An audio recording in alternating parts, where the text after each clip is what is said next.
The Suitcase, the Swan and the Man. Written and narrated by Ian Riddle.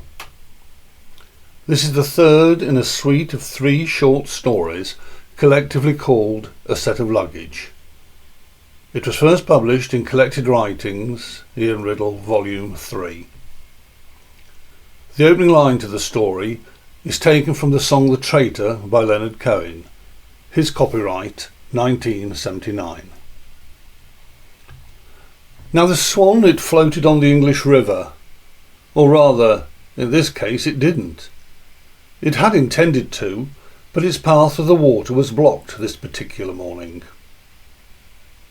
It was still early, the sun had barely risen. The Swan had only just woken from where it had been sleeping, higher up on the bank, and was still a little bleary-eyed as it came to terms with another day. It plodded somewhat ponderously in a rather ungainly manner for someone so regal to the water's edge, from where it was fully expecting to launch itself, as per every morning since being a cygnet. This time, however, its progress to the water was impeded by a cheap-looking suitcase as white as itself. The suitcase had brown leatherette corners and was held fast by an equally cheap-looking brown leatherette belt wrapped around it. There was no luggage label to indicate that it might have an owner. The Swan was not amused by the situation, but it had breeding.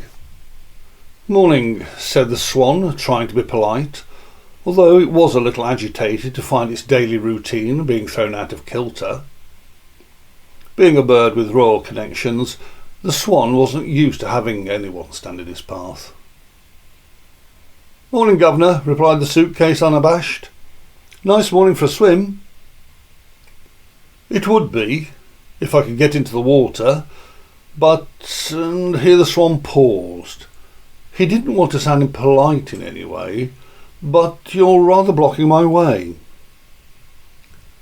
"Sorry, Your Worship," apologised the suitcase. "I was left here." "By the man," it added as an afterthought. "There was nobody around then. Not when he left me. I've hardly seen a soul all night. Not till you've arrived. Just the 1 or 2 last evening, out for a stroll before it got dark, but they ignored me. Didn't think I'd be causing a problem, just sitting here, watching the world go by. Didn't realise I was doing harm to anybody." "No, you're not, of course. Not intrinsically. And yes, I can see that you are indeed just watching the world go by. I don't suppose suitcases do much else though, do they? Apart from carrying clothing and such like," replied the Swan thoughtfully, keeping calm, not wanting to ruffle its feathers so early in the day. Events were surely going to happen later that would cause enough ruffled feathers. They usually did, as the Swan knew from experience, even if it was nothing more than a dog barking at it from the safety of the riverbank. "Therein, though, lies the problem," continued the Swan. "Couldn't you, perhaps, just move a bit to one side or the other, remembering to add 'please' as an afterthought?" "I'd love to help, I really would, sir," the suitcase responded.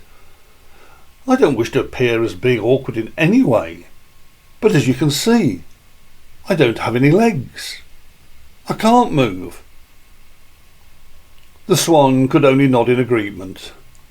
The suitcase spoke perfectly correctly. Look as he might, the Swan most definitely couldn't see any legs on the suitcase, which was annoying in the extreme. Then, after a short pause, the suitcase added, "Could you perhaps walk around me?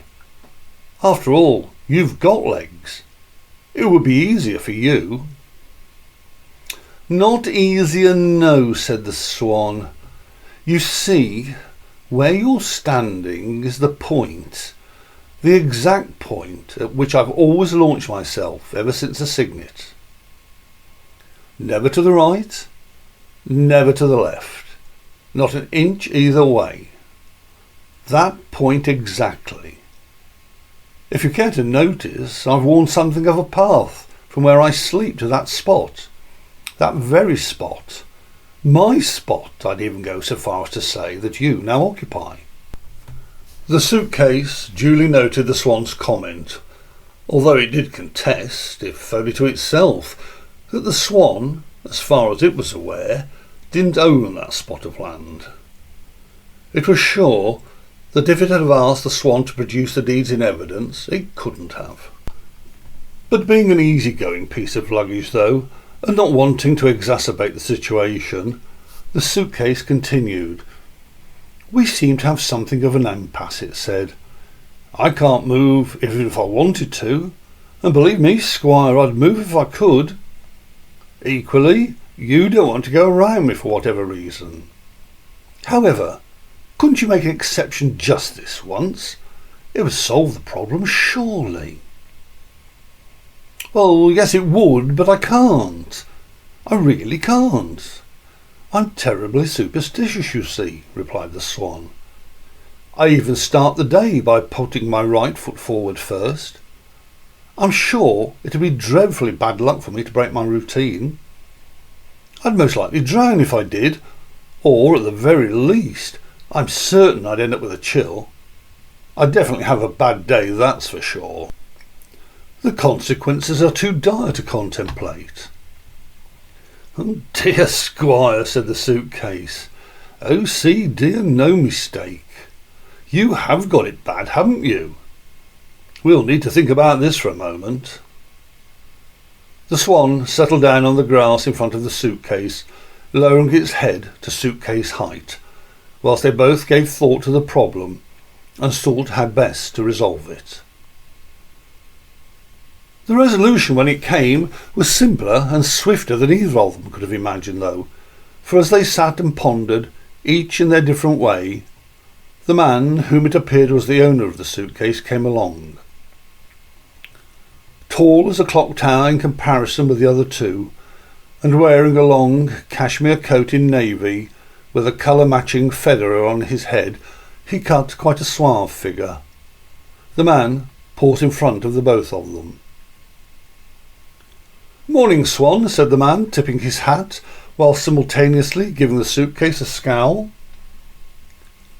"Lovely morning for a glide on the river. Are you going upstream or down?" "Neither," said the Swan, starting to get a little petulant. "Not at this moment. I can't get into the water. The suitcase is blocking my path." "Not deliberately," the suitcase cut in quickly, wanting to make its position on the subject quite clear. "It wasn't my fault. I was left here. I can't move. I've got no legs. I'd move if I could, but I can't," it added a little huffily. "My apologies," the man said to the Swan, completely ignoring the suitcase. "Entirely my fault. I can't express my regrets enough." For a moment, the suitcase breathed a sigh of relief. It felt it had been exonerated. "I left the wretched suitcase here last night. Hoped somebody might take it. Never did like the thing." And here the man scowled again at the suitcase. "It was a present, you see. I wouldn't have bought it for all the world. Look at it." And here both the man and the Swan looked purposefully at the suitcase, which at that point was hoping the ground would open up and swallow it. "Not my type of thing at all, as you can imagine." "Sorry, Gov," muttered the suitcase, only too aware of its humble origins when compared with the more imperious Swan and the man who preferred real leather luggage. "Don't want to offend, I'm sure." The Swan and the man continued ignoring it, treating the suitcase almost as if it wasn't there. "Seems it's not anybody else's type either," said the Swan a little caustically. "Nobody took it. It's still here." And they both looked again at the suitcase, which did its best to pretend it wasn't there. "No, indeed," said the man thoughtfully. "Well, what are you going to do about it? I'm missing my swim." The Swan was starting to get increasingly peevish by this point. "Indeed you are. Indeed you are. Please do accept my apologies, as I've said. I must remedy the situation, for after all I've caused the problem, though I really don't want to take the dreadful thing back with me." "No need to be like that, your worship," the suitcase muttered under its breath. It might not have been as well bred as the Swan or the man, but it had feelings all the same. There was the briefest of pauses before a smile spread across the man's face, suggesting that he had a solution, at least to the Swan's and his satisfaction. The man looked furtively around him. He looked upstream. He looked down. He looked across the water and then back the way the Swan had come from. Seeing no one else in sight, the man lifted the suitcase from where it rested and hurled it outwards until it landed full midstream. Now the suitcase, even if not the Swan as yet, floated on the English river.